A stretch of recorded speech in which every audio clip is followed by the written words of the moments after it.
Well, today is September 29th, and we're here at a summit overlooking the Lake of the Clouds in the Porcupine Mountains State Forest. And it is an amazing sight from up here. Very beautiful. This is day 2 of our trip up to the Porcupine Mountains. More scouting today on the books. Just still continuing to get used to the area and get to know it and see what may be of interest to photograph out here, which is quite a bit. But this is a very, very well-known site. The infamous Lake of the Clouds is actually right here over to my right.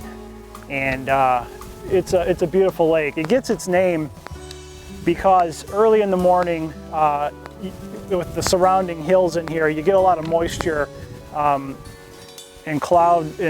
low cloud level hovering over the top of the lake. Some of that is due to the fact that the lake is warm and it's releasing the water vapor up into the air, and it's condensing and getting stuck in this little valley when there isn't a lot of wind movement. It's protected by the surrounding hills, keeping that condensation barrier low, and hence Lake of the Clouds. So you can see this beautiful cloud lake as opposed to actually looking down at the water because it is masked and hidden by the clouds. Today that's not the case. We're looking at the lake right now.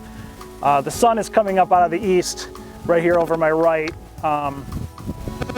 Generally the shots that I've seen are taken from this location here, and they're shooting back down the lake into the east, and the sun is just coming up over the hills.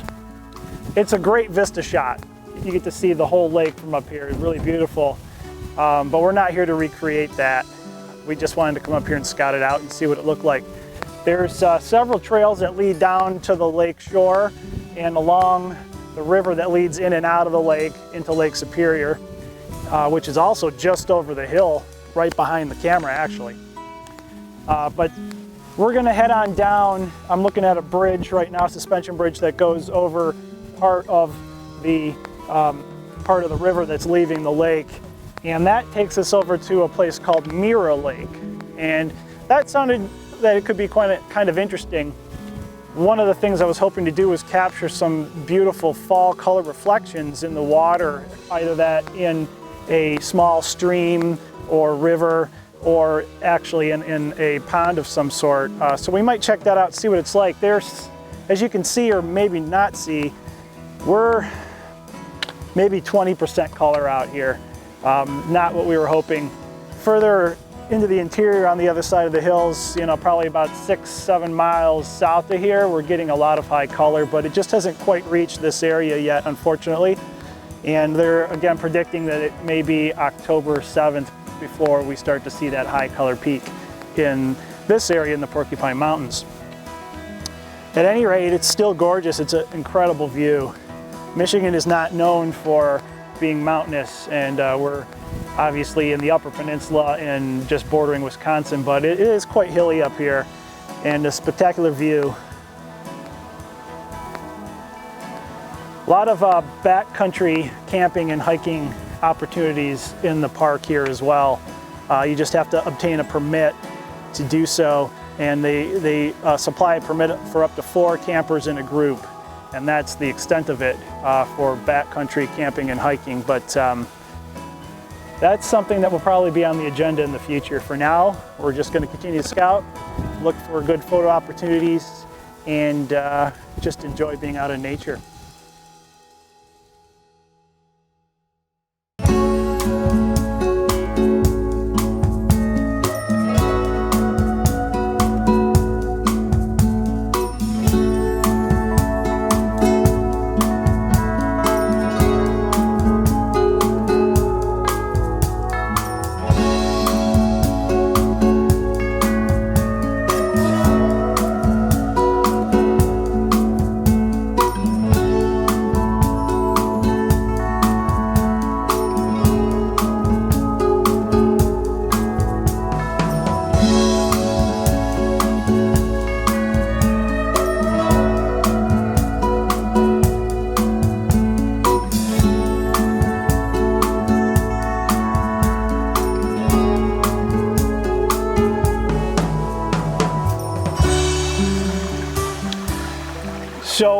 we're down in this little chasm carved out by a waterfall or a water flow that's most likely, best guess, coming out of Mirror Lake. We're on the Mirror Lake Trail right now. It was about a 3.5 mile hike from the Lake of the Clouds, and we headed down into a little valley, thought that maybe that's where the Mirror Lake was going to be, and then the trail took us back up. So as we kind of rounded the trail, noticed this little chasm that's been carved out here, and it looked pretty interesting. Some kind of neat shadows in here. The sun is over my shoulder and kind of peeking down through the valley, causing some cool backlighting to go on. But just wanted to check it out. Water down here, kind of cool. Lots of moss growing on the side of the rocks. This is known as copper country. Back in the 1800s, there was a lot of copper mining going on up here. So a lot of the rocks, have a reddish color to them, and a lot of ore was mined out of them. And it's kind of cool. There's a lot of lichen growing on the red rocks and a lot of moss, and just a kind of neat little area down in here. So I was kind of look around and see if there was anything of interest to set up and get a shot. It's kind of a magical looking canyon here, or chasm. So we'll keep going up the trail, pop around. I'm going to look around here a little bit. There's definitely some neat, intimate shots of textures of this rock that could be kind of cool for a longer exposure, or maybe with some of the waterfall in it as it comes in from up the hill a bit more. But really interesting, beautiful place here for sure. So what we have here is known as a bear pole. And what you do is, if you're camping or hiking through the woods and you have food, and say you wanted to stay here for the night and set up camp, this pole would be utilized to attach your bag of food, any food that you're carrying, and get it up off the ground out of the reach of a bear, which would smell it while you were camping and come up on your camp and try to get your food.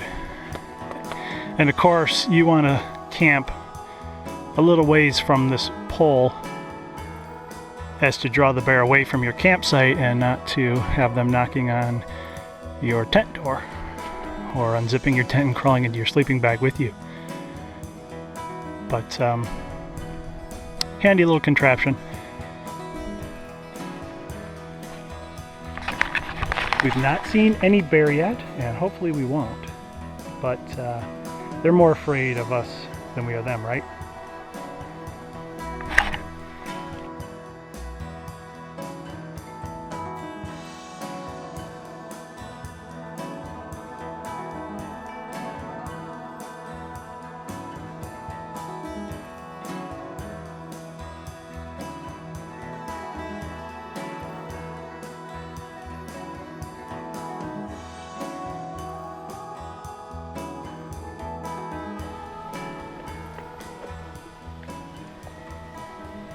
So here we are at Mirror Lake, and it's about a 3.5 mile hike from Lake of the Clouds on the South Mirror Lake Trail to Mirror Lake.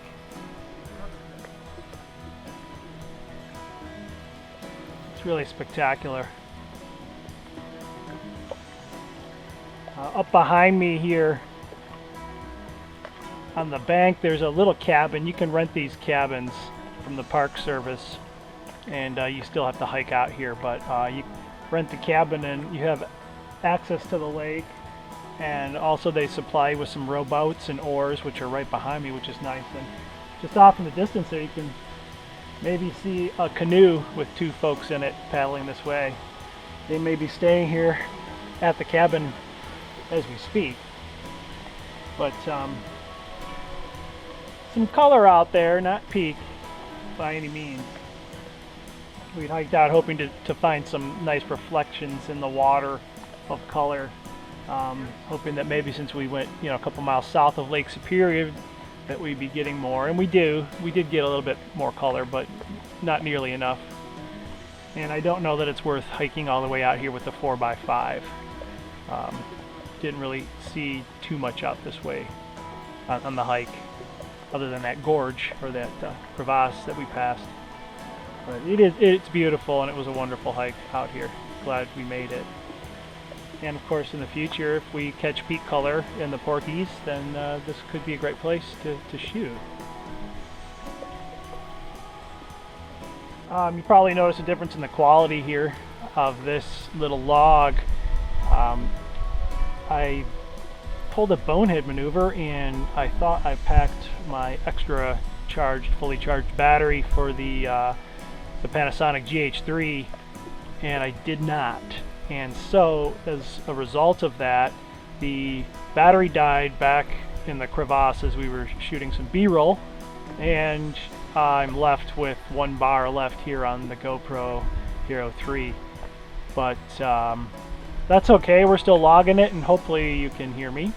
I didn't want to take the time to set up the external mic. We actually want to get out of here, and it's been very windy, 20-mile-an-hour winds, and they're expecting more of the same in the next few days. Today, winds are more like 10 mile an hour, and it's pretty still right now. Little breeze, so we probably may hike or drive back over down South Boundary Road to the Presque River and maybe shoot some of that area at sunset tonight, or at least set up for it and see what the light looks like on those areas that I noticed that I was hoping to shoot.